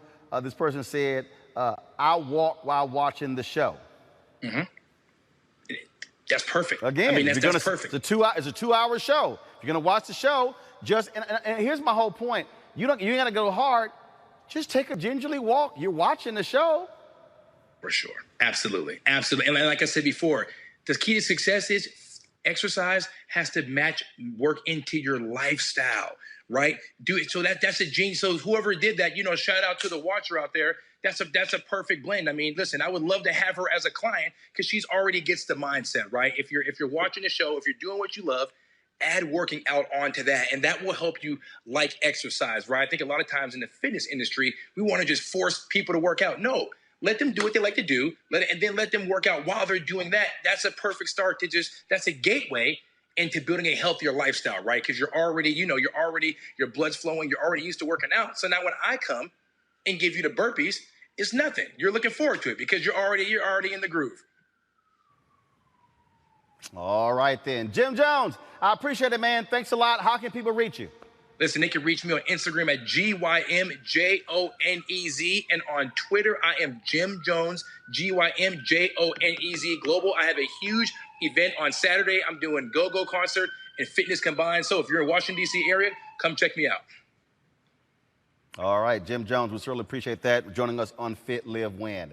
All right, folks, just one more item here, that we lost a couple of folks who were greats in the area of baseball. Joe Morgan, Hall of Fame baseball player, longtime player for the Cincinnati Reds. He also played for my hometown, Houston Astros. He died on Sunday at the age of 77. He had struggled in recent years with various health issues. He was a two-time National League Most Valuable Player, a 10-time baseball all-star, 5-time Golden Globe winner. As I said, spent the majority of his 22 years with the Reds and the Astros. He, while is known as the best second baseman in the history of baseball, he also gained renown for his 25 years as a broadcaster. After his baseball career, he is survived by his wife of 30 years, Teresa, and their twin daughters, Kelly and Ashley. He's also survived by daughters Lisa and Angela from his first marriage to Gloria Morgan. Our hearts are certainly with the great Joe Morgan. Baseball also, folks, lost former top executive, Major League Baseball, Jimmy Lee Solomon. He died at the age of 64. His family found him dead at his home in Houston. Solomon was among the highest-ranking black executives in baseball. He left in 2012. He established many of the baseball youth academies and assisted in launching the annual Futures Game of top prospects. He joined Major League Baseball in 1991 as Director of Minor League Operations and was promoted to Senior Vice President of Baseball Operations in 2000. In 2005, he became the Executive Vice President of Baseball Operations, where he was given authority for on-field discipline, security, and ballpark management. He had just announced a major deal that he was doing with a private equity company in Houston just last month. The business that Dusty Baker, the Houston Astros manager, is also involved with. And so just a stunning loss right there of Jimmy Lee Solomon. So our thoughts and prayers. He was a great guy. I often talk to him on several different occasions. And so, again, Jimmy Lee was just a really great guy, and we definitely hate to lose him. Folks, don't forget, tomorrow I'm going to be at Fountain of Praise in Houston, Texas, where Black Voters Matter. They are having a big-time social distance rally. Singer Brian Courtney Wilson is going to be there. Also, I believe Yolanda Adams is going to be there as well. And so we are looking forward to all of that. We wanted you guys to come on out. If you're in Houston, we've got food that's going to be out there. We've got any number of things that's going to be out there. And so we're looking forward to that. And so I'm going to be broadcasting this show live from Fountain of Praise Church tomorrow in Houston, Texas. Let's pack it out. Social distance, wear your mask. So we're going to stay safe, but please do that, folks. So let's do that. All right, then. I am, of course, we're sitting here, folks. Again, we're done today for the show. We are here at Friendship West Baptist Churches. So what you're seeing, folks, behind me, you're seeing the voting machines. This place is going to be jam-packed tomorrow, the first day of early voting here in Dallas County. I actually vote somewhere else. My parents, they work the polls as well. And so folks are going to be all throughout here, almost 30 voting machines here. They're going to be running them through. We want to make sure that we're voting. And so please, folks, listen. My mama already sent me a text. She works the polls. She's like, look, don't y'all wait for the last day. Get it done early. And so tomorrow it's going to be lots of lines. Look, you may not want to vote tomorrow, the first day, but get it done. Don't wait until November 3rd. Folks, also, if you want to support Roland Martin Unfiltered, your support allows us to be able to go on the road and do the show live, not just in D.C. I've already gotten some text messages. There are folks asking me, can I come do the show from Florida? October 24th, Sheena Mead with the Florida Rights Restoration Coalition. They already sent me that. We're going to be live tomorrow in Houston. We want to do more of this, taking our show on the road, being able to tell our stories. You can support us by going to Cash App, $RM Unfiltered, PayPal.me/R Martin Unfiltered. Of course, Venmo.com/RM Unfiltered. You can also send a money order to New Vision Media Inc., NU Vision Media Inc., 1625 K Street Northwest, Suite 400, Washington, D.C., 2006. We've got more than 13,000 members of our fan club. Our goal is to have 20,000 people who are donors to our campaign. We're asking $50 each for the year. That's $4.19 a month, 13 cents a day. Your dollars make it possible for us to do what we do. And so please, please support us in any way that you can. Any amount that you give is greatly appreciated. If you're watching on YouTube right now, you can give on the YouTube channel. You don't have to wait. And so please support us in what we do, because again, we've got some great things that we want to do, some really special things, because this is about us being independent, having our voice to tell our stories. Look, national media, they're not going to have Commissioner John Wiley Price on, Reverend Dr. Frederick Douglass Haynes on. We have the ability to be able to tell these stories. Same thing with Alvin Cole, that story. National media is not paying attention to it.